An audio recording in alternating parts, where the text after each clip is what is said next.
Mheshimiwa Mwenyekiti, tusibweteke, bado tuendelee kuongeza nguvu za kuhakikisha kwamba watoto wetu wanakula chakula shuleni. Matarajio ya serikali ni kwamba kufika tarehe 1 mwezi wa 7 kila mtoto aliyeko shuleni atakuwa anakula chakula. Maana hoja sio tu kwamba shule fulani inakula, hoja ni kwamba kuhakikisha watoto wote kwenye shule hiyo wae wanapata chakula, kwa sababu tunaamini ina mchango kwenye kuongeza ufaulu wa wanafunzi. Mheshimiwa Mwenyekiti, jambo la mwisho kabisa ni maadili shuleni. Tuhakikishe tunakuwa na maadili mazuri shuleni ili kuondoa mmomonyoko wa maadili ambao unaweza kuzikumba shule zetu, kwa sababu Mheshimiwa Mwenyekiti, ikitokea hilo maana yake ni kwamba yote niliyosema ya kuhakikisha kwamba tuna elimu inatolewa vizuri hayatofanikiwa.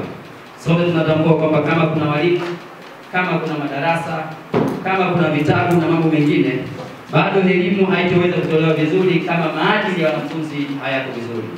Kumekuwa na wimbi la baadhi ya maeneo mmomonyoko wa maadili, ikiwemo matumizi ya simu wakati wa masomo, lakini vile vile vitendo vya ushoga na vingine ambavyo havitakiwi mashuleni kwetu.